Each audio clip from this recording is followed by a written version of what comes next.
Alors, méthode rapide pour un chapeau de gendarme. Si mon obstacle, qui est ici représenté par mon tube en PVC, est un obstacle, par exemple, du PVC de 40, j'ai du tube de cuivre de 16. Alors, qu'est-ce que je fais? Méthode 1. Si j'ai du PVC de 40, je prends le diamètre de mon obstacle, donc la moitié du diamètre de mon obstacle. Si c'est du 40, je prends donc 20. Mon tube, c'est du 16 ici, donc je rajoute 8. Ça fait 28. Je veux savoir où va arriver l'axe de mon chapeau de gendarme ici. On va dire que je veux que le haut de mon chapeau de gendarme, son axe est à 300, donc je vais tout de suite le tracer. Voilà, donc en fait je prends mes 300, je les trace directement sur mon tube. Ici donc ce sera l'axe, le haut de mon chapeau de gendarme, je le veux à 300. Une fois que j'ai fait ça, je reprends mon calcul initial, donc la moitié de mon obstacle, le diamètre de mon obstacle c'est du PVC 40, donc j'ai pris 20. La moitié de mon tube, ce tube-là, c'est du 16, donc en fait je prends 8, ça fait 28. J'ai mis la hauteur où je veux, enfin l'axe de mon chapeau de gendarme, je l'ai tracé sur mon tube. Et de chaque côté, à gauche et à droite, je vais rajouter donc mes 28 mm. Donc je mets tout de suite 28 ici et 28 là. Voilà, donc une fois que j'ai bien tracé mes 28 à gauche de l'axe de mon chapeau de gendarme et mes 28 à droite, je fais tout le tour, bien sûr, quand je trace, je fais toujours bien tout le tour du tube, c'est très important. On va passer tout de suite à la cintrette. La cintrette pour ce type de chapeau de gendarme la plus adaptée, c'est la cintrette de marque Virax, une cintrette en acier. Voilà, donc c'est ce genre de cintrette-là. On va placer directement notre tube dedans. Et on va le placer de sorte à mettre mon premier repère. Donc on se rappelle, ici j'ai l'axe de mon chapeau de gendarme, là j'ai mon premier repère à gauche à 28, et ici mon deuxième repère à gauche.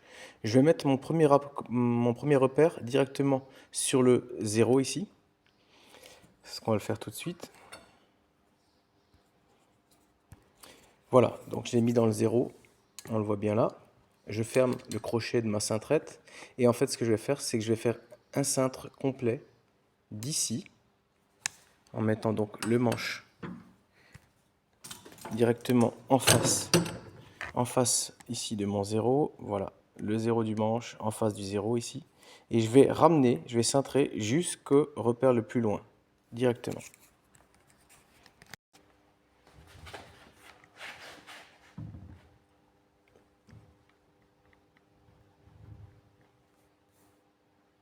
Voilà, donc je suis parti de ce repère là, du 0, et j'ai emmené à mon second repère qui est ici. Une fois que ça c'est fait, il ne faut pas que j'oublie de rapporter toujours l'axe initial de mon chapeau de gendarme, je le repère directement sur ma cintrette. Vous allez voir pourquoi après. Voilà, ça c'est fait. Donc le repère le plus à droite ici, je le mets derrière le crochet de ma cintrette. Ici, pour rappel, c'était l'axe de mon chapeau de gendarme, et ça c'est le repère le plus loin. Donc j'ai mis mon crochet, je mets mon repère derrière, et en fait, je vais ramener mon manche ici jusqu'à ce trait qui était le repère en fait de l'axe de mon chapeau de gendarme que j'avais rapporté directement sur ma cintrette.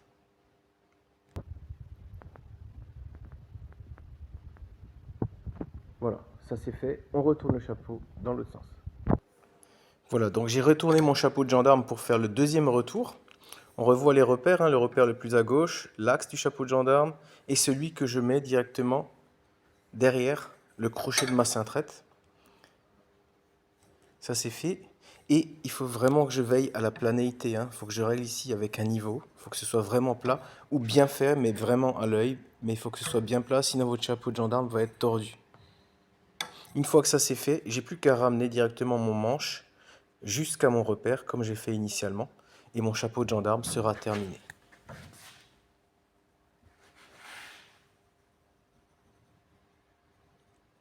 Et voilà.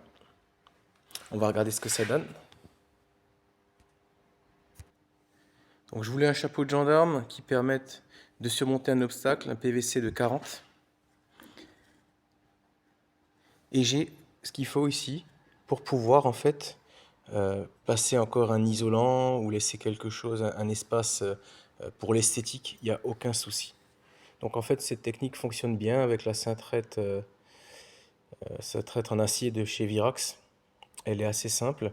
Elle est un peu moins précise forcément que la technique avec l'épure. Il n'y a pas mieux que l'épure en fait, hein, que vous voyez dans une autre vidéo. Mais elle est très bien pour ce genre de travail, notamment technique chantier. Et on peut même, si on part de nouveau ici, euh, enchaîner, si on veut un anthrax, par exemple à 300 du premier chapeau de gendarme sur la même barre, on peut aussi, avec ce type de calcul-là, enchaîner des chapeaux de gendarme. C'est plus ou moins précis, mais ça marche.